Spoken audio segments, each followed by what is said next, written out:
ভাবুন তো, আপনি রাতে ঘুম থেকে উঠে আয়নার সামনে দাঁড়ালেন, কিন্তু হঠাৎ দেখলেন আয়নার ভেতরে দাঁড়িয়ে থাকা মানুষটা আপনার মতো হলেও সে আসলে অন্য কেউ। আর পোশাক আলাদা, চোখের দৃষ্টি আলাদা, এমনকি হয়তো তার জীবনটাও সম্পূর্ণ ভিন্ন। কিন্তু প্রশ্ন হলো, এটা কি শুধু কল্পনা, নাকি সত্যি আমাদের বাইরে এমন একটি জগৎ আছে যেখানে আমাদের মতো আরও অসংখ্য মানুষ বাস করছে? বন্ধুরা, আজকের এপিসোডে আমরা প্রবেশ করব এক বিশাল রহস্যময় জগতে, মাল্টিভার্স থিওরি, অর্থাৎ একাধিক ব্রহ্মাণ্ডের ধারণা। মাল্টিভার্সের ধারণার সূচনা আসলে বহু প্রাচীনকাল থেকে মানুষ বিশ্বাস করত যে এই মহাবিশ্ব শুধু একটাই নয়। ভারতীয় পুরাণে ব্রহ্মা, বিষ্ণু, মহেশ্বরের সাথে লোক বা ভুবনের কথা বলা হয়েছে। প্রতিটি ভুবন আবার আলাদা আলাদা মাত্রায় বিদ্যমান। গ্রিক দার্শনিকরা বলেছিলেন হয়তো আমাদের দেখা জগতের বাইরে অসংখ্য পৃথিবী আছে যেখানে জীবন ভিন্নভাবে চলছে। কিন্তু আধুনিক বিজ্ঞানের হাত ধরে এই ধারণা সত্যিকারের বৈজ্ঞানিক রূপ নিল। বিজ্ঞানের মাল্টিভার্স মডেল। বিজ্ঞানীরা মাল্টিভার্স নিয়ে নানা থিওরি দিয়েছেন। আসুন একে একে দেখি। Quantum mechanics, many worlds interpretation. 1957 সালে হিউজ এভার্ট একটা অবিশ্বাস্য থিওরি দেন। তিনি বলেন, যখনই আমরা কোনো সিদ্ধান্ত নিই তখনই মহাবিশ্ব বিভক্ত হয়ে যায় অসংখ্য সমান্তরাল জগতে। ধরুন আপনি পরীক্ষায় পড়লেন না, এক মহাবিশ্বে আপনি ফেল করলেন, কিন্তু অন্য এক মহাবিশ্বে আপনি পড়াশোনা করলেন, আবার টপ করলেন। অর্থাৎ প্রতিটি সিদ্ধান্তের জন্য নতুন একটা ইউনিভার্স জন্ম নেয়। Cosmology, big bang and cosmic inflation. বিজ্ঞানীরা বলেন আমাদের ইউনিভার্স শুরু হয়েছিল বিগ ব্যাং দিয়ে, কিন্তু যদি বিগ ব্যাং কেবল একবার না হয়ে অসংখ্যবার ঘটে তাহলে প্রতিবার একটা নতুন ইউনিভার্স জন্ম নেবে, নিজের আলাদা সময়, স্থান আর আইন নিয়ে।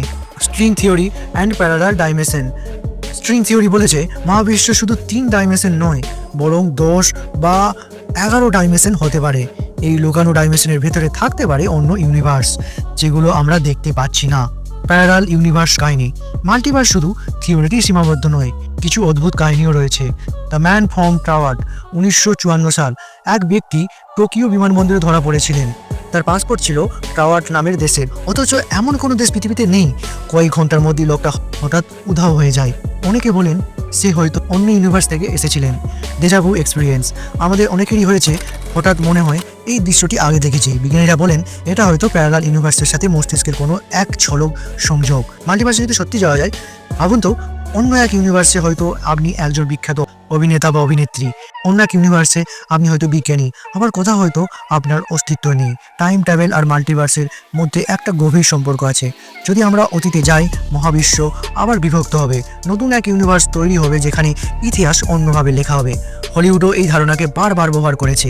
Doctor stranger, multiverse of madness, Interstellar, everything everywhere all at one, এই সিনেমাগুলি আমাদের কল্পনাকে আরও তীব্র করে তুলেছে। বিজ্ঞান বনাম কল্পনা। বিজ্ঞানীরা কি বলেন? স্টিফেন হকিং প্রথমে মাল্টিভার্সের ধারণা সমর্থন করলেও পরে সতর্ক হয়েছিলেন।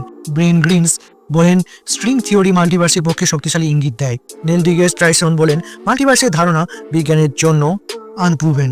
মূল সমস্যা হলো প্রমাণ নেই। আমরা অন্য ইউনিভার্সে প্রবেশ করতে পারিনি, কিন্তু গণিত আর থিওরি জোরালোভাবে বলছে মাল্টিভার্স থাকতে পারে।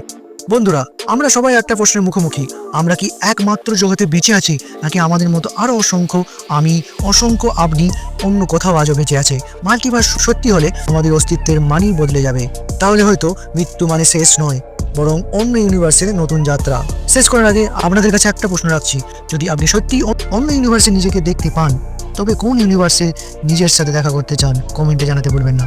ভিডিওটি ভালো লেগে থাকলে লাইক করুন, চ্যানেলটি সাবস্ক্রাইব করুন। আবার দেখা হবে কোনো এক রহস্যময় ভিডিও নিয়ে।